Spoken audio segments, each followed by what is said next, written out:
कि बहुत मुश्किल हो गई थी कि इन बच्चों को यहाँ पर नामांकन को रोके रखना।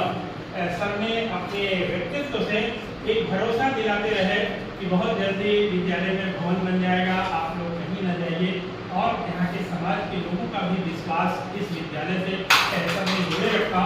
और आज मैं जो देख पा रहा हूँ कि बिना भवन के यह विद्यालय सर जो है अपने सत्र के प्रारंभ से ही इसको करते रहे, तब बन नहीं पाया था। और यह संख्या आज यहाँ पर एक बहुत ही उल्लेखनीय हमको देखने को मिल रही है। 27 बच्चों के नामांकन के सापेक्ष आज बच्चे कतार में भी है एडमिशन के, और लगभग मैं जो देख पा रहा हूँ 31 स्टूडेंट यहाँ पर प्रेजेंट है। तो ये भी एक बहुत बड़ी भूमिका उपलब्धि भरा हमारे सर की है इस विद्यालय में। और आने वाले अगले सत्रों में निश्चित रूप से यह संख्या लगभग 100 का आंकड़ा निश्चित रूप से पार कर जाएगी। जब उन अव्यवस्थाओं में समाज के विश्वास को सर ने बनाए रखा, तो निश्चित रूप से आने वाले समय में जो एक व्यवस्थित स्वरूप इस विद्यालय का, विद्यालय प्रांगण का सब कुछ दे दिया गया है, तो ये कहीं न कहीं से एक बहुत ही आदर्श और अच्छे नामांकन वाले विद्यालयों में से एक या भविष्य के स्थिति को प्राप्त होगा। तो मैं अब बच्चे हैं यहाँ की कुछ गुणवत्ता पर प्राथमिक विद्यालय बथुआ मेरे अपने विशेष उत्तरदायित्व से इस विद्यालय को जोड़ा गया है, जिसके कारण मुझे इस विद्यालय में लगातार हर महीने आने का अवसर मिलता है।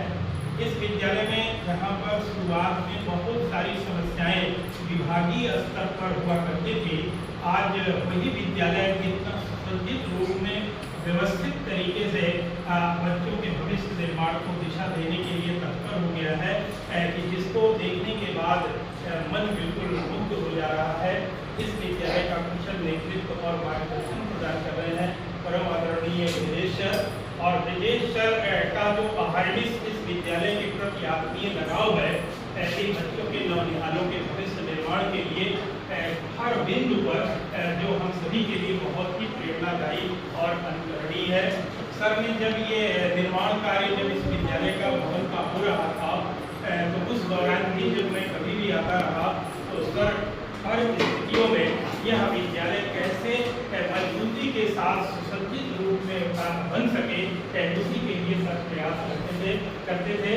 और मैं यहाँ पर दिखाना चाहूँगा दिलीप सर यहाँ पर सहायक अध्यापक के रूप में है, अपनी पूरी भूमिका इस विद्यालय को शैक्षणिक गुणवत्ता के स्तर पर अपना अहर्निश योगदान सर भी दे रहे हैं। सर को भी मैं प्रणाम करता हूँ।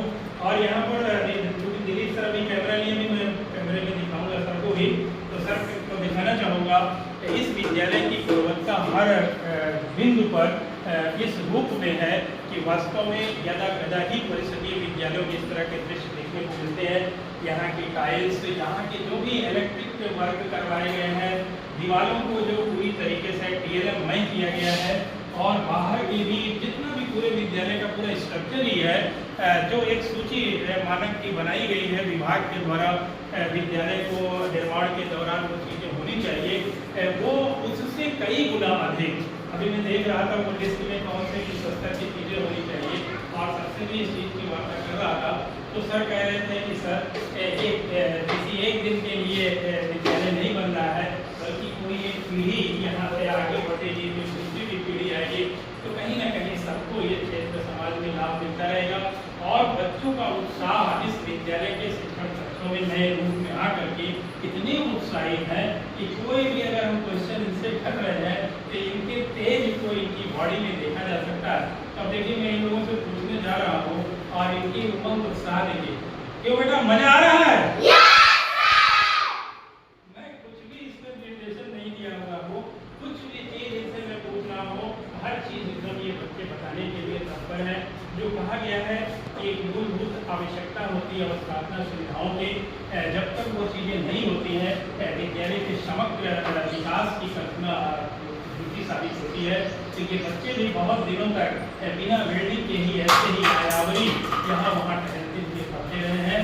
आज ये अपने बिल्कुल शिक्षण कक्ष में बैठे हुए आनंद ले रहे हैं। और मैं देख रहा हूँ इलेक्ट्रिक की भी सप्लाई इस पूरे रूम में अच्छे से 2 फैन के माध्यम से दिया गया है। तो सर को मैं अपने शब्दों के ही माध्यम से मानवदेश करता हूँ, प्रणाम करता हूँ। और सर की जो छुट्टियाँ थी अपने व्यक्तिगत कार्यों में लगाना चाहिए था, इन नौनिहालों के साथ जुड़े हुए थे। और सर लोगों का जो एक प्रयास है, हमारे जो दिलीप सर हैं, ये दिलीप सर हैं, हमारे इस विद्यालय में सहायक अध्यापक के रूप में हैं। अभी ब्रिजेश सर से चर्चा हो रही थी कि दिलीप सर का नेचर कैसा है, तो बियॉन्ड द लिमिट सर के व्यक्तित्व की तारीफ सर के द्वारा सुनने को मिल रही थी। तो निश्चित रूप से जब ऐसे सहयोगी विद्यालय में होते हैं तो बच्चों के समग्र विकास की स्थितियाँ पूरी तरीके से परिणामदायी बन जाती है। तो मैं तो सब बच्चों को शुभकामनाएं देते हुए मैं वीडियो के अगले क्रम में, सर अगला क्रम कर दीजिएगा, आजा बेटा आजा।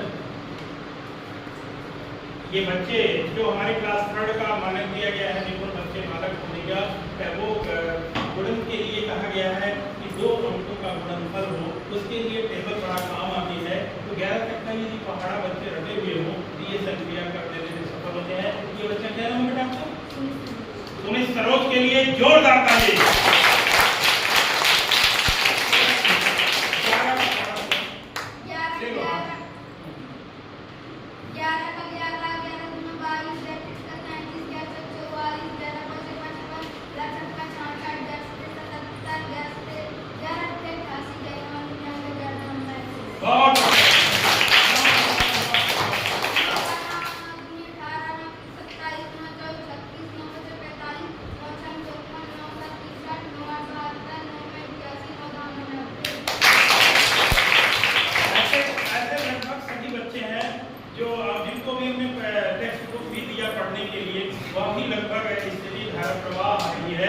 और मात्र 60 शब्द प्रति मिनट पढ़ने का एक टारगेट बिल्कुल बच्चा होने के लिए जो दिया गया है क्लास 3 में, तो अभी लगभग हमारे बच्चे जिस स्तर पर हैं वहाँ के उस अधिगम क्षमता को लगभग प्राप्त किए हुए हैं। अभी कई बच्चे हैं जो अपनी प्रस्तुति देने के लिए आतुर है। तो एक बच्चों को मैं वीडियो बहुत बड़ा ना हो, आओ भैया आओ। अभी बिटिया का भी और नमूना मैं दिखाना चाहूँगा अपने इस वीडियो में। अभी कई एक्टिविटीज ये बच्चे करने में सक्षम है, जो अभी बता रही थी बिटिया, कराओ। तो तुम लोग भी खड़े हो जाओ।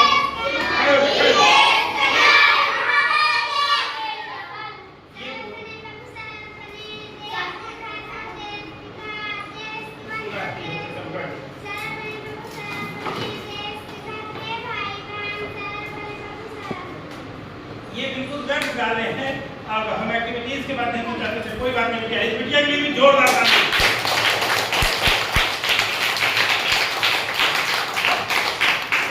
अब एक बेटी हमारा आ जाए, पर्वत कहता भी कौन सुना रहा था, अरे बिटिया थोड़ा सा लय में कहना। अच्छा, ये छोटे बच्चे हैं हमारे, और जिस पृष्ठभूमि में है वहाँ पर पढ़ाई लिखाई की स्थितियाँ बहुत ही निगेटिविटी को लिए हुए है, उसके बावजूद भी जो कुछ भी है इसी विद्यालय के गुरुजनों का प्रयास है और उसके बलबूते बच्चों के कॉन्फिडेंस है।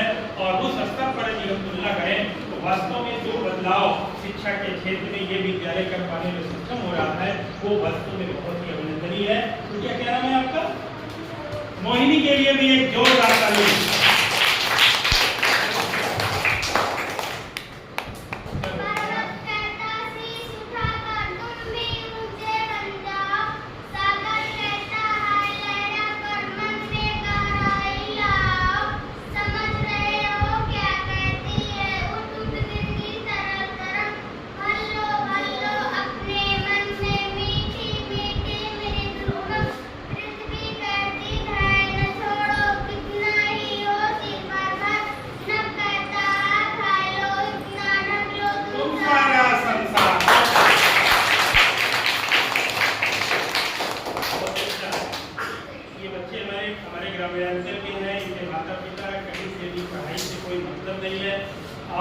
और सिर्फ गुरुजनों के ही मार्गदर्शन से उस पूर्णता की स्थिति से ऊपर उठ रहे हैं। तो आने वाले कुछ एक दिनों में हमारे ये पूरे बच्चे अपने उस निर्धारित लक्ष्य को जो एक निपुण वाला होते हुए निपुण विद्यालय को दिया गया है बनने का, वो हमारा ये विद्यालय बंधुआ निश्चित रूप से होगा। ये बच्चे भी अपने उस टारगेट को जान रहे हैं और अपने आप को उसमें ढालने में लगे हुए हैं। एक बार मैं पुनः विदेश कर और उनकी टीम को प्रणाम करता हूँ और बच्चों को ढेर सारी शुभकामनाएं उनके स्वर्णिम और उज्जवल भविष्य